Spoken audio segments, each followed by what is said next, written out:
Hello, hello, hello tout le monde, j'espère que vous allez bien, c'est Carole ici et j'espère que vous êtes motivés à continuer les derniers défis.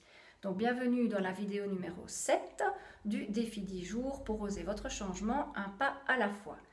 Alors aujourd'hui j'aimerais en fait que vous abandonniez vos automatismes et que vous essayiez d'éviter de vous comparer négativement. Alors, plus facile à dire qu'à faire, vous allez me dire. Je confirme parce que c'est humain et c'est un réflexe. Et je peux vous dire que même moi, encore maintenant, eh bien, il m'arrive régulièrement de me comparer négativement. Donc c'est vraiment quelque chose d'automatique. Le problème quand on fait ça, eh bien, c'est que on a tendance à se comparer aux autres et à ce qu'ils ont de plus, à ce qu'ils font de mieux, à qui ils sont au-dessus de nous. Et donc finalement, ça provoque des sentiments de jalousie, de colère, de frustration. Donc rien de bon. Alors il y a 3 points sur lesquels j'aimerais insister. Le premier, eh bien, je vous rappelle qu'on a chacun nos valeurs, nos besoins, nos expériences de vie et notre personnalité. Donc si vous vous comparez à votre voisin, eh bien ça revient au même que si vous compariez une orange et un ananas. Donc franchement, autant dire que rien à voir. La deuxième, c'est qu'on a tendance aussi à regarder uniquement la partie visible de l'iceberg sans penser que finalement toute personne a aussi une partie invisible de l'iceberg.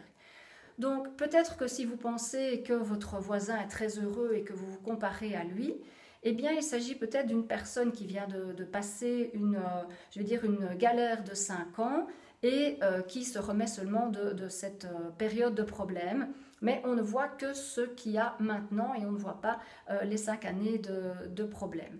Donc rappelez-vous bien que en fait, la vie n'est qu'une question de perception.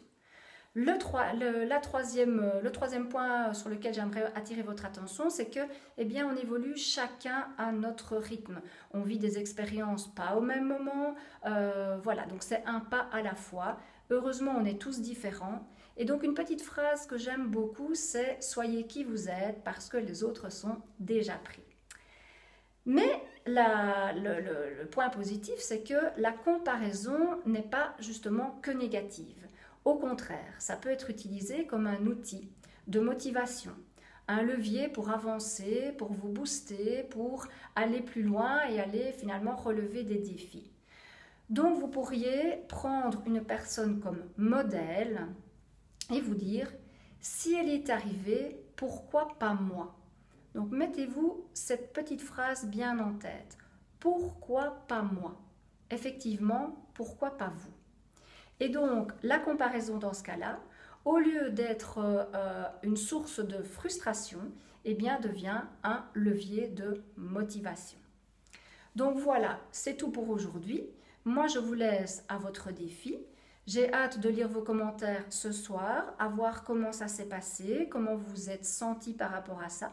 Est-ce que vous avez vu les choses sous un autre angle? Merci en tout cas à tous ceux qui jouent le jeu tous les soirs et me laissent leurs commentaires. C'est très très chouette, ça me fait plaisir. Si vous pensez pouvoir aider une personne qui aurait besoin de ne plus se comparer négativement, eh bien partagez-lui la vidéo. Moi, je vous retrouve demain pour le 8e défi. On arrive tout doucement à la fin. D'ici là, ayez de la gratitude pour qui vous êtes. Rappelez-vous que la clé est en vous et osez votre changement. C'était Carole, votre accompagnatrice de transformation et d'épanouissement, qui vous dit à demain et très belle journée.